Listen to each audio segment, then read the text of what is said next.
former aide to Israel's Prime Minister has been detained, accused of leaking confidential documents to foreign media. Let's bring in Noga Tarnopolsky, who's our correspondent joining us in Jerusalem. Noga, a very good evening to you. Tell us more about this leaked document scandal. Right. It's actually an espionage disinformation scandal. The accusation is that a spokesman who was working in Netanyahu's office openly until just last week, who was brought into Netanyahu's office just after the war began, around a week after October 7th, supposedly to be a military spokesman. The accusation is that he, in fact, was running an espionage operation, a kind of pipeline, an illegal pipeline to the Prime Minister's office, through which top secret military intelligence documents were illegally taken from the Israel Defense Forces, brought to the Prime Minister's office, tampered with, and then implanted into foreign media in Europe with the intention that this way it was a kind of a way of avoiding the Israeli military censor, because then Israeli reporters could report on what had been reported abroad. And in this way, the hope was to impact Israeli public opinion. Has this changed in any way Netanyahu's credibility, this affair?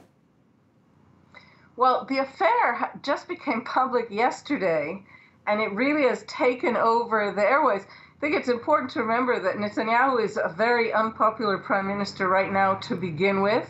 He's also on trial, and so he's in a very precarious situation. But this is, it's just a huge scandal of which thus far we don't know that much, because there still is a gag order in place. And the only name, there are 5 men arrested, 4 are understood to be some kind of security officers, apparently 3 military intelligence officers who conspired with this Netanyahu spokesman, and 1 from the Internal Security Service, from the Shin Bet.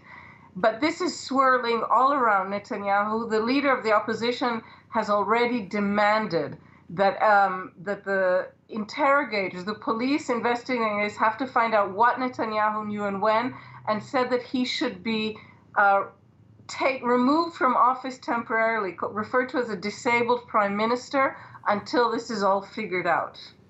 It sounds like a really tangled web, and thank you, Noga, for giving us that explanation, because it is a complicated one, and we look forward to seeing how this unfolds. Noga, can I ask you about the situation in Gaza? We just reported very briefly about some things that are happening there. Can you throw more light on what is happening in the north of Gaza for us, please? All we know about what is happening north of Gaza is what's being reported from Gazans, or what's being reported from what's left of the Hamas governing regime there.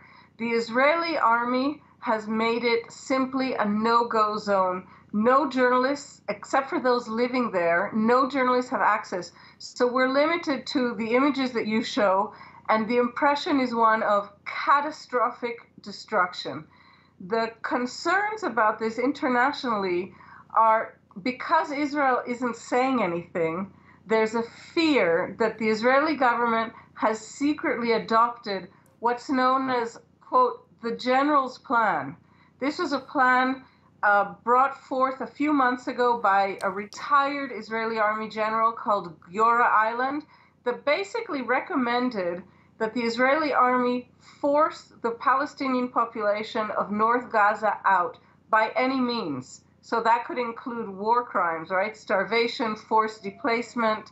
And the fear, because Israel is keeping, is just keeping this so under wraps, the fear is that the government has put that plan into place but isn't saying so.